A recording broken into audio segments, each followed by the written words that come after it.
What's the worst thing that's ever happened to you at a wedding? And don't be like, oh, getting married. No.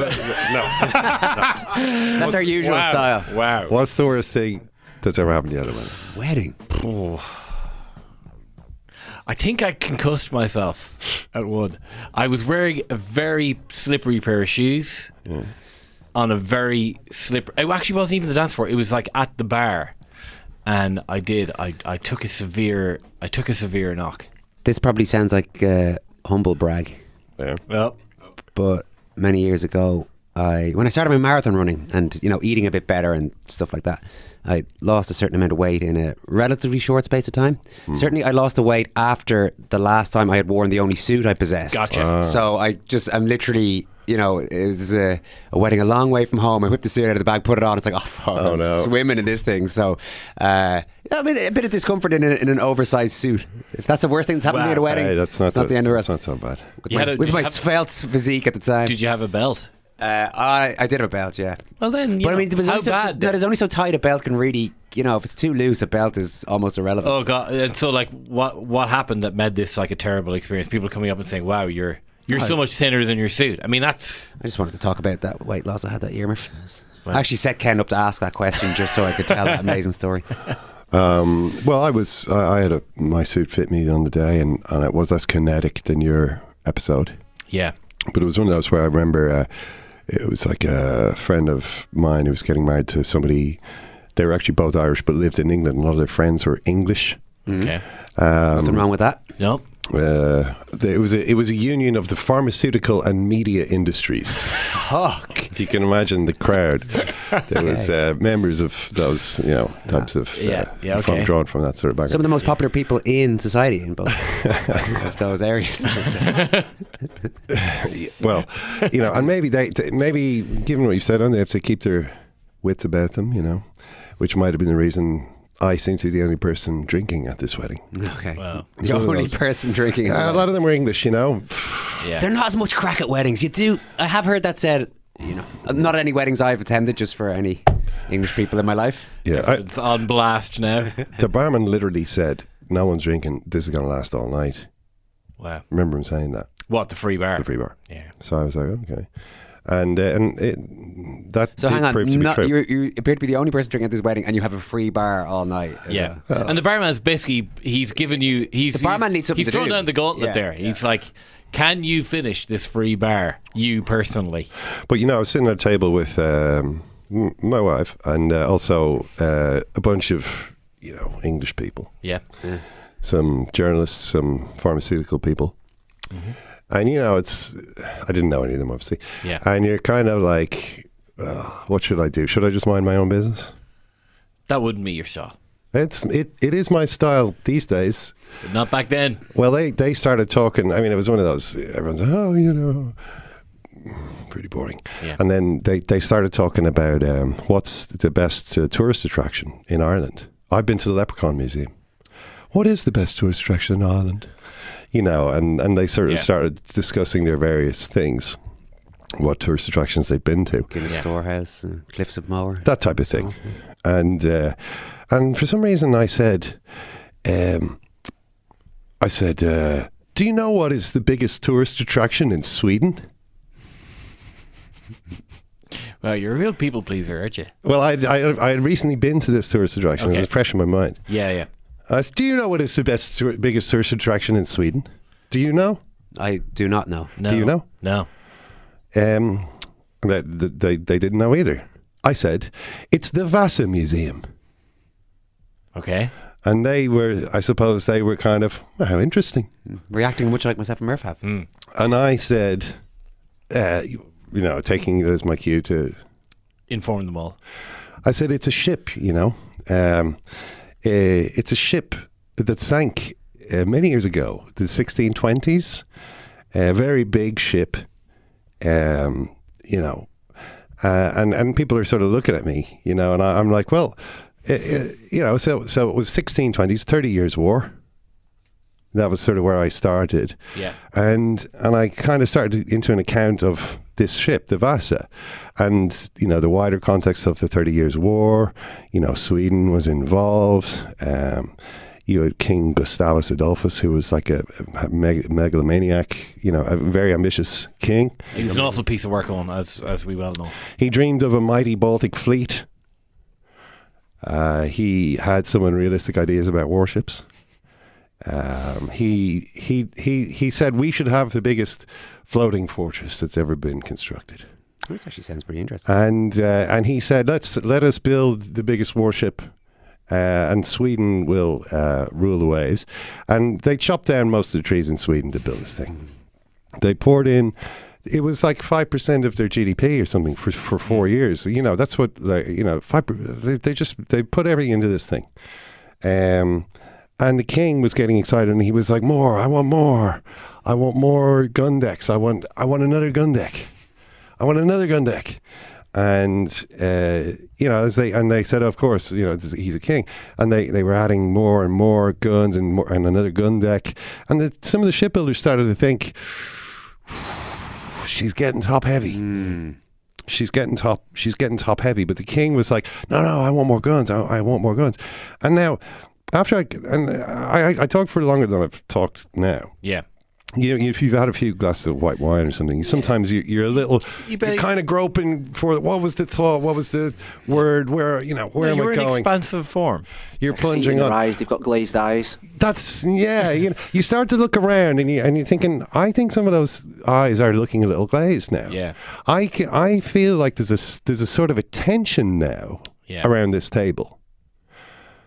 And I feel almost like I'm beginning to dissociate from myself.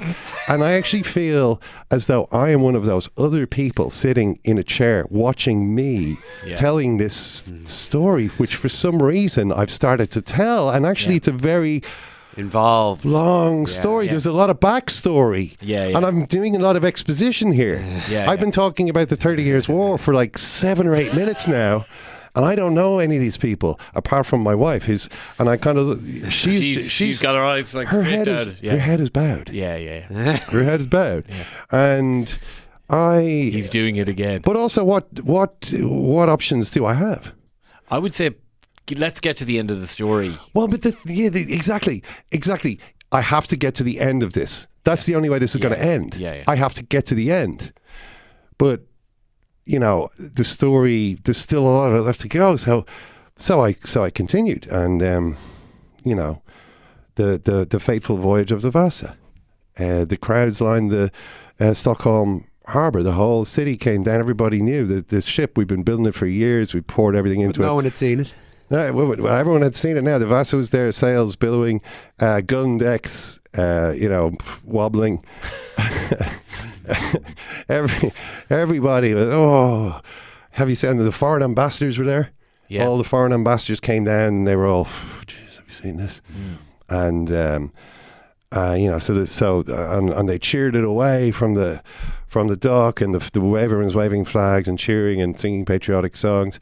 The Vasa imperiously sailed towards the mouth of Stockholm harbour, and then there was a gust of wind and a sudden horrible listing to side, and then an awful belly up roll. Straight away, on. The Vasa sailed 1,400 yards. It managed to sail for 1,400 yards before a sudden gust of wind caused her to tip over. And the men were stunned into silence. The women shrieked in horror. The foreign ambassadors... I'm sure they had a good laugh. The foreign ambassadors are... Scribble it away. This is good. I really... Letter from Stockholm. Yeah. You're gonna enjoy this one. Yeah. And the Sweden's pride slipped beneath the waves. And it was over. Yeah. I mean, the Vasa was over, not the story. And everybody was crying and saying, "How could this happen?" This is the people you were telling the story to at the wedding? No. They were, a couple of tears, but basically they held it together. And that was probably... What a boy you are. Tell me you didn't get into fatality numbers, Ken, because that's not real. Luckily, most of the people survived. Okay. Some of them were trapped in the ship and went down with the ship, but most were able to scramble most of them clear. Were 400 yards from the shore. As they were so close to the shore, they luckily survived. And then they had an inquiry. You know, there was a, how could this happen? Tell me you didn't get into the inquiry. The ambition. Well, the inquiry is a core part of the story. Sweden's dream of being a naval power was it was kind of over at that point. It was a dent Lay in at the the bottom of the sea. and that, you know, so that they had that to deal with, and then there was the inquiry, and then it was kind of who's responsible, and a lot of people were sort of saying, well, actually, the king had some design ideas, but I don't know if I should say that in there. There was an element of that going on. And then I continued to talk about how actually, you know, the Vasa, sure, it was gone, but 3 centuries later, they found the wreck. And the thing is that it had been perfectly preserved in the Baltic. There's something about the quality of the boat. I think is it low saltiness or high saltiness? I don't know exactly. But it was like, wow, it looks as good as new. Which, to be fair, wasn't good, but it looks great. And then they raised it. You know, they figured out a way of bringing it up without the wood sort of disintegrating. This process took years, and they raised it, and they.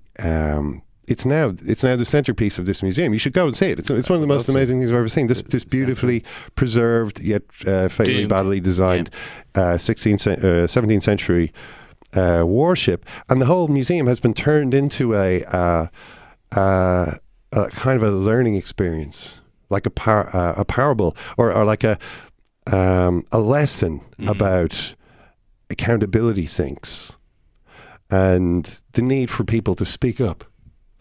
You know, it's Sweden's tragedy, sure, became education for the world, because the lesson of the Vasa here comes the segue back to Darwin, is that if you are part of a process and you see something going wrong with that process, it's important to speak up.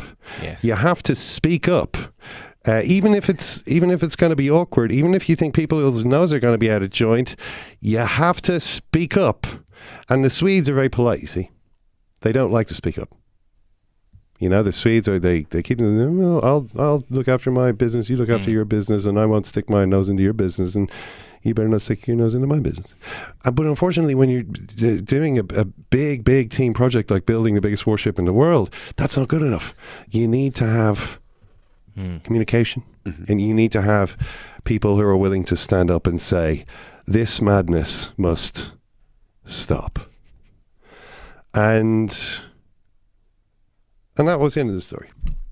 And there was nobody at that table who had said, my wife did step on my foot. She actually stepped on my foot. But she didn't do enough.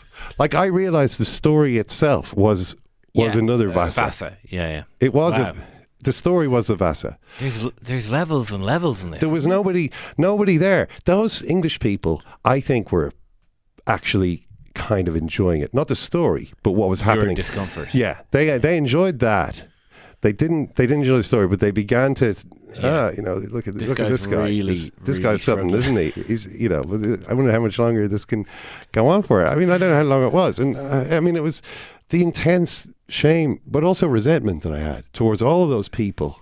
I blamed them for what had happened. It was their fault. Somebody had to say. Somebody had to say stop. That's not the lesson of the Vasa, though. Somebody had to say stop. You're Gustavus Adolphus. I was Gustavus Adolphus. Yeah, and you're like, why didn't you stop? Why don't I put in more backstory? Yeah. Why don't I insert another 4 minutes of tangent exposition here? Information. Yeah, it's quite difficult, and you know, there's a difference between the Stockholm foot and the Amsterdam foot. You know, they're actually slightly different lengths. So again, quite interesting. Yeah. Anyway, I thought of all that again as I watched Darwin. Here we are. Hey, only we're 20 back. minutes, folks. Walking up towards the penalty spot, and I thought to myself, why? How is this happening? Is nobody going to shout stop? Is nobody going to say this cannot happen? We can't let this happen. Is nobody actually going to do this?